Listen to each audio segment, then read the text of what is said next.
After Ned Stark was named Hand of the King, a tourney was held in his honor.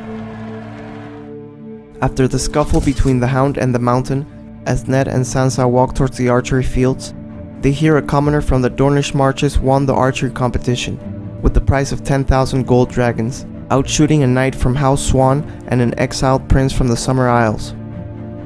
Ned sent Alan, one of his personal guards from Winterfell, to seek him out and offer him a position with the Hand's guard, but Anguy, already flushed with wine and victory, refused. In another part of the field, the melee had gone on for 3 hours. Around 40 men took part. They fought with blunted weapons in a chaos of mud and blood, until only one man was left standing, the Red Priest, Thoros of Myr. He fought with a flaming sword lit with wildfire, which frightened the horses of the other competitors. Later on, when Beric and Thoros are sent to the Riverlands by Ned to bring the Mountain to justice, it's not mentioned, but since Anguy is from the Dornish marches, it's likely that he rides with Beric. The seat of House Dondarrion is Blackhaven, part of the Dornish marches. By the third book, A Storm of Swords, Anguy is already a part of the Brotherhood without banners, when they capture Arya and bring her to Beric in the Hollow Hill. What is it? Blackstrap rum. Oh. A cave in the Riverlands which now serves as a hidden base for the Brotherhood. The Hound, who had also been captured by the Brotherhood,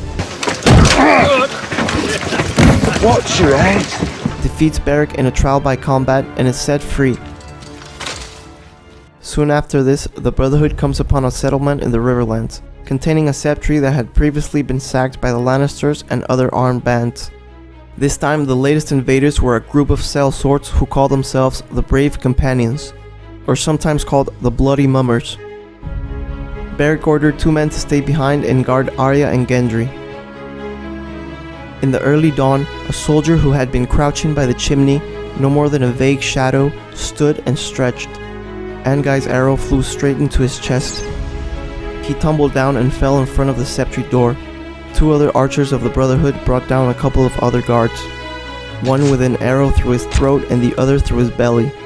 The second man dropped the torch he was holding and the flames began to burn him, and he screamed as his clothes took fire, and that was the end of stealth. Thoros gave a shout and the outlaws rushed in for an attack. The archers fired flaming arrows into the wooden walls of the septry. 2 mummers come bursting out, axes in hand, but Anguy and the other archers were waiting. One axeman died instantly. The other managed to duck and the arrow ripped through his shoulder until he was hit by 2 more arrows. Arya, watching this, thinks to herself, I'm going to learn to shoot a bow. Arya saw a crossbowman poke his head out a window, fire and quickly duck down to reload.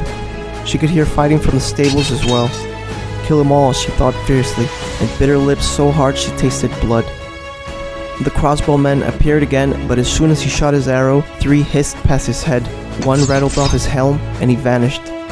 As Anguy and the other bowmen began creeping closer to find better targets, mummers suddenly started rushing out the septry.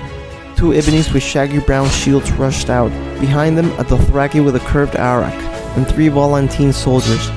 One of the archers fell with a grunt. As the other was trying to shoot another arrow, a man flung a spear through his belly. Arya heard Lord Beric shout, and out of the ditches and trees, the rest of his men came pouring out. Thoros and Beric fought with their flaming swords. A Dothraki screamed and charged Beric. Then the Dothraki's hair caught on fire, and a moment later he was dead. The battle did not last long. Those who remained alive threw down their swords.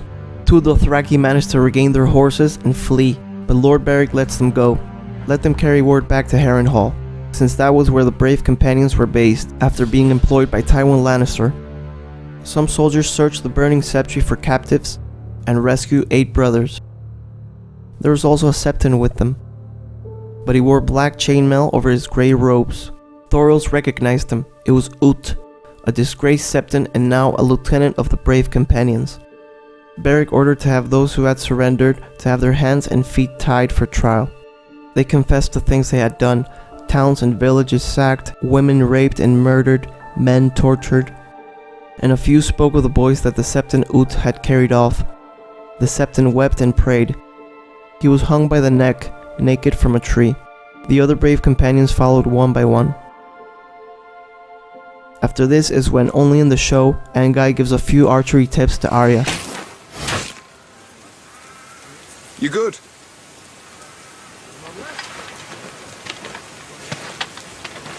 You're not as good as you think you are. I hit him right where I wanted to. Aye. Well, you took your sweet time of it.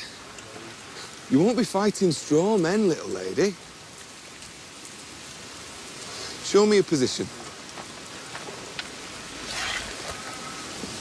Keep your elbow high. You want your back doing the hard labour. You're holding. Never hold. What? Your muscles tense up when you hold. Pull the string back to the centre of your chin and release. Never hold. But I have to aim. Never aim. Never aim. Your eye knows where it wants the adder to go. Trust your eye.